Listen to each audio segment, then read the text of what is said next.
Hi guys, this your boy Jay Reed for Jay Reed's Love of Cars. You guessed it, your boy finally got some merch. Go to the store today and get you some Vette Life. I know y'all love Vettes. Now some of you may be thinking, that show is a basic design. Well, my AdSense is basic too. So we gotta supplement that with some simple basic merch. Get yours today. It's gonna be available for a limited time only. We got other merchandise on the site too. And when I say we, I mean me. Support your boy, support your channel. This shirt is only like $20, and to put it in perspective, it take y'all to buy 3 of these damn shirts just to fill one nitrous bottle. What's up guys, welcome back to the channel. This your boy Jay Reed for Jay Reed's Love of Cars. So let's dive right into this video. So I went to the track on this past weekend, Sunday, for some testing too. Me and my brother went, had a blast, tested out the nitrous, and I got some time slips for you. Now, the disclaimer, I did not record any video while I was there because I wanted to focus on my car, and I can't walk and chew gum at the same time, so I didn't get no video. But we got some time slips, and we're going to go over those time slips. But before I do that, let's talk about what I thought about the nitrous. How does it differ than the nitrous in the Fox body? Number one thing that's different than the nitrous in the Fox body is it's smooth. It's very smooth. It's a very smooth linear power, whereas on the 302 in the Fox body, it's violent. It feels like I'm gonna shoot a rod through the roof. And I'm using the same shot. It's still 150 shot, but obviously the LS3 is a much better and larger motor, so it takes it a little bit better. So that was fun. When I first got there, I had an issue. I made a mistake.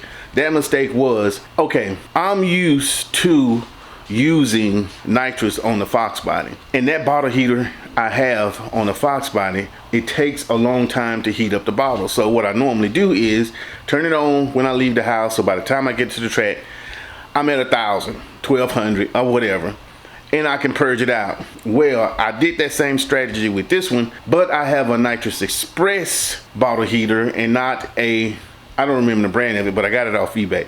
So the Nitrous Express bottle heater, it works. So let me start out by saying that all bottle warmers, heaters, whatever you want to call it, are not created equal. The Nitrous Express one, it heats that bitch up quick, and I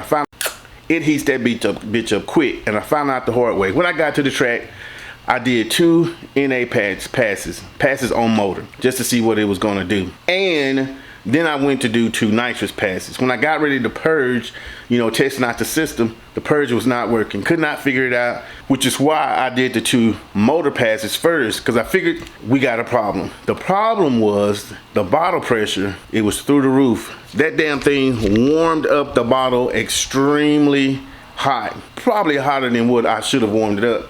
So what that actually did was cause too much pressure on the purge solenoid, and it wouldn't work.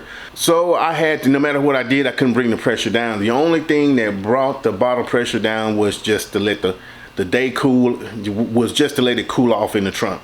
And I have my cover over the bottle, so it was able to cool off. After those 2 passes, and it started to sporadically work again. So now I confirmed that it was too much pressure for that grade of purge solenoid. Went back out to the track, made the 2 nitrous passes. Like I said, only made 4 passes total, and made 2 NA and then 2 nitrous passes.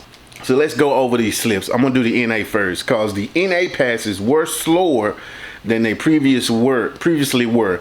But my brother's passes were slower too, and both cars were slower by about the same difference from our best time. So that tells me that a lot of that had to do with the weather, because it was kind of hot out there, probably about 95 degrees. So wasn't too excited about that, because I knew then that it was gonna be hard to really get a good time with the nitrous on. So let's get to what the first pass was. Gonna put them in order, the order in which they came. So we are about to go over those passes. So, and the way I'm gonna do this is I'm gonna put the timesheet probably up over here in the screen, but we're gonna go over it right now. So the first pass that I made, this ain't the first one, this is the first one. So with the first pass, my 60 foot was a 175. That's slow as fuck. 1.75. So I'm like, oh, this ain't gonna be a good day. And my ET was a 7.65. Now that I think is my brother's fastest ET.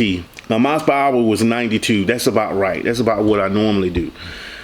But at that point, I'm like, man, this is not gonna be a good day. There's no way I'm gonna get a 6.5. And I had kind of figured I wouldn't, but that was kind of the goal that I had wanted. But I had been calculating all through the week, and I didn't know how I was going to get a 6.5 ET in the 8th with 150 shot. So anyway, moving on to the next pass. This is still an NA pass. I was still having purge issues. 60 foot got a little better. It was a 1.7043 and my ET was a 7.61. So it's slowly dropping. So at that point I'm like, okay, it's dropping a little bit. I'm just rusty. I need to get back into the groove. The miles per hour was the same, 92 miles an hour. So I was consistent in that. Then we turned on the nitrous. Ooh wee. When I turned on this nitrous, okay, number one, it felt so good. It felt so good. It was amazing. My 60 foot was still kind of ass because my NA, my naturally aspirated 60 foot, was quicker than this on a few occasions, but it still dropped to a 1.59. But that ET dropped to a 7.02 at 100 miles per hour. So I picked up a little over 8 miles an hour, which is really good. At 100 miles per hour, I probably should be at, if you know, with good weather, good DA, if I'm trapping at 100 in the 8th, I really should be at like a 6.8, 6.86, somewhere around that territory with the 150 shot. But it's dropping, so I know it's good. And here's the thing too. One of the problems that I was having when I got in the third, right before I crossed the line, I hit the rev limiter. That's not good. And when I hit the rev limiter, that means that the car is going to, the nitrous is going to stop, because I think it set at like 5,800 to shut off. So I hit the rev limiter and I could feel the car slow down. And I still ended up with 100 miles per hour trap. So I'm like, oh man, that's a problem. That's a problem. That's a problem. Moving on to the next pass. It was a 153 60 foot, so it's still getting better and better. And if I would have kept going, because now it's getting later, I probably could have got that 6-second pass. But hey, I didn't want to press it. But if you notice on each one of those I've showed you, it said winner. But I didn't want to press it, so I didn't. So my ETA on that one was a 7.09 at 99 miles per hour with a 1.53 60 foot. Now here's the thing about that. They also had a race out there too, and they had a 7.0 class. If I would have ran that 7.0 class, I feel like it would have been very hard for someone to beat me, and I got consistent 7.0 times. That would have been very hard to beat a 7.02, 7.09.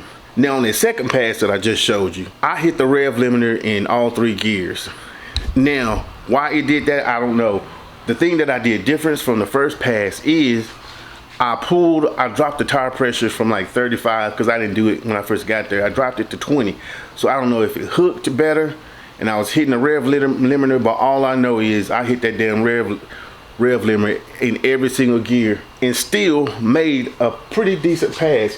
But that hurt my miles per hour because I didn't hit 100, obviously. So it wasn't the best I can do. Fast forward a little bit. I called the shop today. I told my tuner, I'm like, hey, this is what's going on. And he was like, yeah, if you're hitting that rev limiter, it's going to definitely hurt your ET, which is obvious. But he also said, that's a quick change. Let me know when you want to bring the car up here. It takes 5 minutes. I'll adjust the rev limiter. Boom. And they're going to do it for free. So on Saturday morning, I'm taking my car back to the shop. He's going to raise that rev limiter up a little bit so I won't be hitting it. Because the difference is, okay, when my transmission was tuned with the converter, I had on the stock tires, which are 26.6 tires. My drag radials, which I still have on, these are like 27.1 tires. So they are a little bit bigger in diameter, and that could be what was causing it. So in order to fix that, now that I got some data, I can take the car back to the shop and he can raise that rev limiter up, and I should easily drop the car into the 6s. So I can't wait to do that and get back out the track. But Probably before I take the Vette back out to the track, I'm going to take the Fox body and let it eat a little bit. Things that I learned, I ran 2 passes, so I still got plenty of nitrous left. And I checked my gas tank, the standalone fuel cell, I still got plenty of fuel left. So that tells me I can probably get about 6 passes and I'll have plenty of gas in the tank without having to worry about taking any gas to the track. Anyway, that's gonna wrap it up for this video. I just wanted to give y'all some of my times. It was a blast. I absolutely loved the nitrous on the Vette. It was very smooth, easy to drive. It did exactly like it was supposed to do. When it was supposed to do it, the system is great. It was fun as hell. And that bottle stayed at 1,000 throughout the rest of the day. Didn't have to purge at all. But I was purging a little bit just because I wanted to purge. You know what I'm saying? Purging was fun. But anyway, this your boy Jay Reed for Jay Reed's Love of Cars. Like, comment, and subscribe below. Peace.